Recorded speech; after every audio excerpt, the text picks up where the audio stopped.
Hello नमस्कार दोस्तों, आज बेटा हम बड़ा ही इंपॉर्टेंट और बढ़िया चैप्टर पढ़ने वाले हैं जो आपके बोर्ड के पेपर में बेटा 6 मार्क्स का आने वाला है। तो वीडियो को स्किप मत करना, पूरा देखना। इसमें एक एक कॉन्सेप्ट समझा दूंगा जिसमें आपको क्लियर हो जाएगा कि आपको बोर्ड में क्या लिखना है।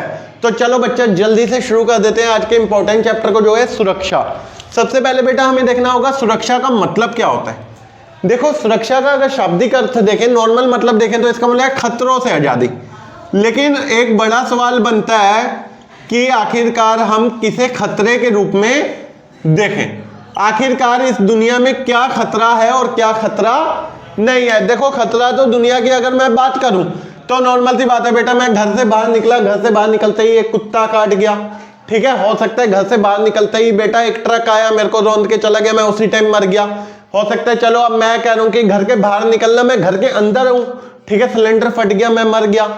तो खतरे तो बेटा कहीं सारे हो सकते हैं, लेकिन आखिरकार किसे हम एक खतरे के रूप में देखें वही चीज हमें इस चैप्टर में पढ़नी है, क्योंकि इतने बड़े स्तर पर हम खतरे को परिभाषित नहीं कर सकते, ठीक है। इतने बड़े लेवल पे हम थ्रेट को परिभाषित नहीं कर सकते। इतने बड़े लेवल पे करेंगे तो एक देश के लिए कितनी सारी चुनौतियां बन जाएंगी। क्लियर हुई बात।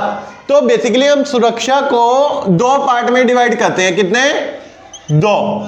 एक को कहते हैं बेटा क्या? पारंपरिक, और एक को कहते हैं अपारंपरिक, ठीक है। पारंपरिक और अपारंपरिक। पारंपरिक और अपारंपरिक का मतलब क्या है बेटा? ट्रेडिशनल और नॉन ट्रेडिशनल। ट्रेडिशनल क्या है बेटा? कुछ ऐसे थ्रेट्स होते हैं, कुछ ऐसे खतरे होते हैं जो हमें क्या है, परंपरागत रूप से चलते आ रहे हैं, यानी कि एक बहुत लंबे समय से चलते आ रहे हैं। उन खतरों से निपटना हमारे लिए एक बड़ा चैलेंज बन जाता है। इसमें खतरे दो तरीके से हो सकते हैं बेटा। एक हो सकते हैं बाहरी खतरे और एक हो सकते हैं आंतरिक, यानी कि एक हो सकते हैं बेटा एक्सटर्नल, एक हो सकते हैं इंटरनल। अब एक्सटर्नल में सबसे ज्यादा बेटा जो हमारे लिए खतरा बनता है, ठीक है, वो क्या बनता है? एक्सटर्नल में सबसे बड़ा खतरा बनता है हमारे लिए कोई पड़ोसी मुल्क। क्या होता है? कोई पड़ोसी देश, ठीक है, कोई पड़ोसी देश। अब पड़ोसी देश का मतलब क्या हो गया? जैसे देखो, हमारे अगल बगल पाकिस्तान है, ठीक है, चाइना है, ठीक है। पाकिस्तान खैर क्या किसी के लिए खतरा बनेगा, उसके लिए दुनिया खतरा बनी हुई है, ठीक है। लेकिन फिर भी एक एज ए टेररिस्ट अटैक के रूप में देखें, आपको पता है उधर सबसे ज्यादा आतंकवादी पलते हैं, ठीक है। हर एक घर में एक आतंकवादी पल रहा है उधर, तो कुछ ऐसा सिस्टम बना रखा है, ठीक है। तो उधर से हमें खतरा होगा नहीं होगा, लेकिन होगा, लेकिन वो अपारंपरिक में बताऊंगा अभी। लेकिन पहले हम इधर बाहरी में भी देख लेते हैं। चलो कोई नहीं, बच्चे को खुश कर देते हैं, हम मान लेते हैं कि पाकिस्तान हमारे लिए खतरा है, ठीक है। खैर चाइना तो है ही है बगल में, क्योंकि देखो दोनों परमाणु संपन्न है और एक सनकी देश है पाकिस्तान, जानते हो, मतलब दिमाग तो है नहीं, जब मन करेगा जो करेगा। क्लियर हुई ना बात। तो यहां से हम देख रहे हैं बेटा, फिर पड़ोसी मुल्कों को देखते हुए सबसे पहले पड़ोसी मुल्क अगर हम पे हमला करेगा ना, वो हमारे केंद्रीय मूल्यों को नुकसान पहुंचाएगा। दैट्स मीन कोर वैल्यूज को। कोर वैल्यूज किसी भी देश की बच्चा 3 होती हैं। कितनी? 3। कौन कौन सी? संप्रभुता, ठीक है, संप्रभुता हो गई, क्षेत्रीय अखंडता हो गई, ठीक है, क्षेत्रीय अखंडता। और क्या हो गई बेटा? एक संप्रभुता हो गई, क्षेत्रीय अखंडता हो गई, और तीसरी होगी बेटा, अरे यार मार्कर नहीं चल रहा, एक सेकंड बच्चा, मैं इसमें इंक रिफिल कर लूं।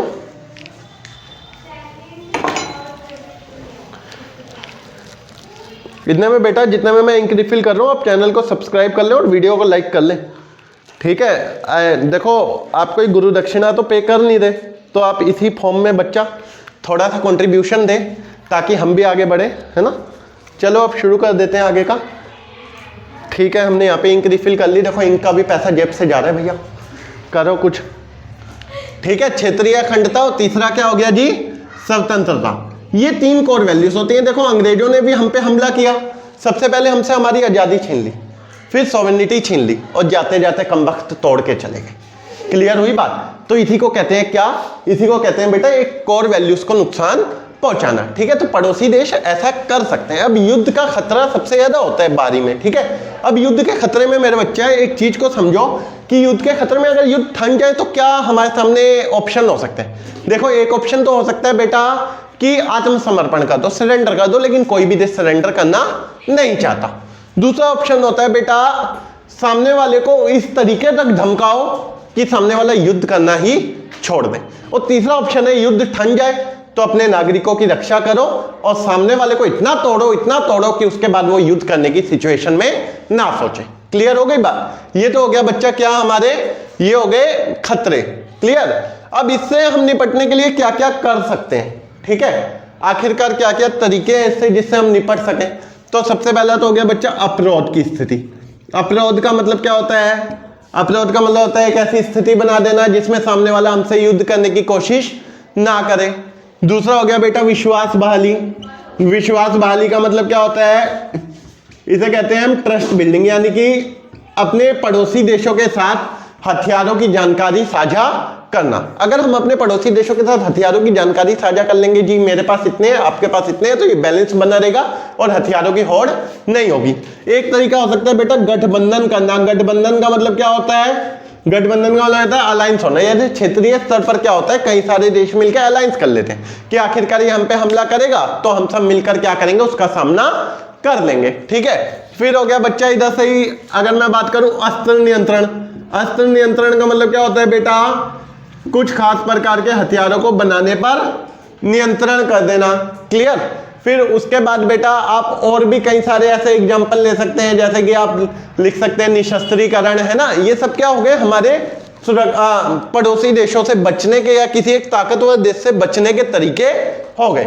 उम्मीद करता हूं बेटा भारी सुरक्षा समझ आ गई। तो बच्चा अब हमें समझ लेना चाहिए आंतरिक खतरे। आंतरिक खतरे में क्या क्या हो सकता है बेटा? एक देश के अंदर ही, जैसे कि अलगाववाद की मांग।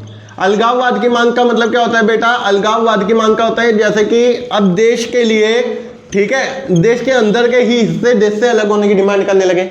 जैसे कि एक टाइम था जब भारत का विभाजन हुआ, भारत की क्षेत्रीय अखंडता टूटी ना, किस वजह से टूटी? क्योंकि सेपरेटिज्म की डिमांड हुई, अलगाववाद की मांग हुई। क्लियर हुई बात? तो ये किसी देश की क्षेत्रीय अखंडता के लिए खतरा बन गया। क्लियर? उसके बाद बेटा हम देख सकते हैं कानून व्यवस्था। कानून व्यवस्था का मतलब क्या होता है? कानून व्यवस्था का मतलब होता है बच्चा कि उधर का लॉ एंड ऑर्डर। जैसे कि हम देख सकते हैं बेटा लॉ एंड ऑर्डर किसी देश के लिए बहुत बड़ा खतरा बन सकता है। उधर के एग्जांपल आप बांग्लादेश का ले सकते हो। बांग्लादेश में बेटा इस टाइम पे आप जानते हैं बिल्कुल बर्बरता भरी स्थिति चल रही है, बर्बर है सारे। ठीक है, कहने का मतलब क्या है कि कोई लॉ एंड ऑर्डर काम ही नहीं कर रहा। कोई मदद मांगने जाता है कानून से, कानून उन्हें जनता के हवाले कर देता है, जाओ मारो जितना मारना है। तो ये क्या हो रहा है? ये लॉ एंड ऑर्डर खतरा बन गया ना उन्हीं के लिए, यानी कि जो कानून व्यवस्था है वो अपने ही देश के लिए खतरा बन गई। क्लियर हो गई बात? और उसके बाद हो सकता है बेटा गृह युद्ध। गृह युद्ध का मतलब क्या हो गया? Civil war. सिविल वॉर का मतलब क्या हो गया? जैसे कि आपने श्रीलंका का एग्जांपल पढ़ा, श्रीलंका के एग्जांपल में आपने बच्चा देखा होगा क्या कि श्रीलंका में आपने बिल्कुल प्रॉपर तरीके से समझ लिया होगा, जैसे सिंहली थे और तमिल थे, ठीक है, आपस में लड़ पड़े। यानी कि दो जातियां हो सकती हैं, जो भाषाएं हो सकती हैं, दो धर्मों के लोग हो सकते हैं। जब एक ही देश के लोग आपस में लड़ने लगते हैं उसी को हम क्या कहते हैं बच्चा? उसी को हम कहते हैं गृह युद्ध की स्थिति है, सिविल वॉर। क्लियर? ये हो गया बेटा हमारा सुरक्षा का पूरा पारंपरिक। अब अपारंपरिक पे आते हैं। अपारंपरिक में बेटा बेसिकली अगर हम देखें तो अपारंपरिक में दो तरीके से होते हैं। एक होता है मानव सुरक्षा, एक होता है बेटा विश्व सुरक्षा। ठीक है, अब मानव सुरक्षा और विश्व सुरक्षा को हम कैसे डिफाइन कर सकते हैं? देखो, मानव सुरक्षा का मतलब है बेटा एक मानव जाति के लिए खतरा होना। जैसे कि ये अपारंपरिक है, ये अभी ज्यादा लंबा समय नहीं है, अभी शुरू हुए हैं ये खतरे। जैसे कि अगर बात करें बेटा नेचुरल डिजास्टर आना, ठीक है, भूखमरी होना। अब देखो किसी देश में गरीबी है तो वो पूरी दुनिया के लिए खतरा नहीं है, ठीक है, गरीबी के एक पैसिफिक क्षेत्र के लिए खतरा है। कोई नेचुरल डिजास्टर आया वो एक पैसिफिक क्षेत्र के लिए खतरा है। ठीक है, तो ये सब किस में आ जाएंगे बच्चा? मानव सुरक्षा में, ह्यूमन सिक्योरिटी में। लेकिन एक होता है वर्ल्ड सिक्योरिटी। एक ऐसे खतरे होते हैं बेटा जिनसे किसी एक समुदाय को नहीं बल्कि पूरे विश्व को खतरा हो जाता है, उसी को हम क्या कहते हैं? विश्व सुरक्षा। क्या कहते हैं? विश्व सुरक्षा। बेसिकली अगर इसमें एग्जांपल ले तो आतंकवाद।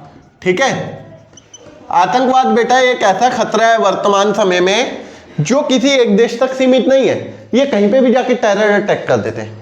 टेररिस्ट का मतलब समझते हो ना, आतंकवादी का मतलब समझते हो कि बच्चा आतंकवादी बेसिकली इनका ना कोई दुश्मन नहीं है। कहने का मतलब ये है कोई पैसिफिक दुश्मन नहीं है। ये क्या करते हैं? भीड़ भाड़ वाला इलाका देखते हैं वहीं पे बम ब्लास्ट कर देते हैं। ठीक है, कहने का मतलब क्या है? सिंपल सा मतलब ये है, इनका उद्देश्य सिर्फ और सिर्फ लोगों के बीच डर और भय फैलाना होता है। ठीक है, अब आप एग्जाम्पल देख सकते हो बेटा, अभी हमारा जैसे कि अभी 14 फेब आ रहा है, है ना। आपको याद होगा बच्चा पुलवामा अटैक, जिसमें हमारे 40 से ज़्यादा जवान शहीद हो गए थे, ठीक है। उसके बाद अभी थोड़े दिन पहले आपको पहलगाम अटैक याद होगा।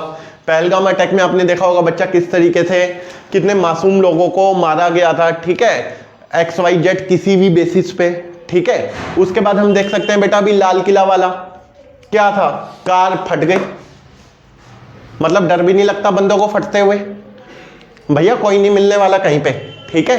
इसी जिंदगी में जो कुछ है वो है। क्लियर हुई बात। तो ये जो आतंकवाद का कॉन्सेप्ट है उस चीज को क्लियर करके चलो, है ना। अब देखो आतंकवादी का मतलब समझ आ गया ना आपको। तो आतंकवादी का कोई उद्देश्य नहीं है, कोई पैसिफिक दुश्मन नहीं है, ठीक है। इनका पूरी दुनिया ही दुश्मन बनी फिर रही है, ठीक है। अब देख सकते हो जैसे कि आपने कश्मीरी पंडितों के बारे में सुना होगा, 1990 का अटैक, ठीक है। ये सब क्या हो गया, ये सब धार्मिक आतंकवाद के एग्जाम्पल हो गए।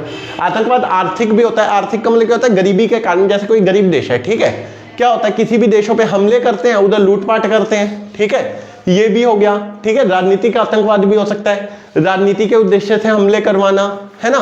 तो ये सब हो गया बेटा आतंकवाद। इसका एग्जाम्पल लेके मैं आपको कल की वीडियो में बिल्कुल बढ़िया तरीके से एक्सप्लेन करूंगा, जिसमें हम 9/11 का एग्जाम्पल समझेंगे और ताज अटैक का एग्जाम्पल समझेंगे। बेटा अगर वीडियो पसंद आई हो तो चैनल के साथ बने रहे, चैनल को सब्सक्राइब कर ले, वीडियो को लाइक कर दे, शेयर कर दे। जय हिंद, जय भारत।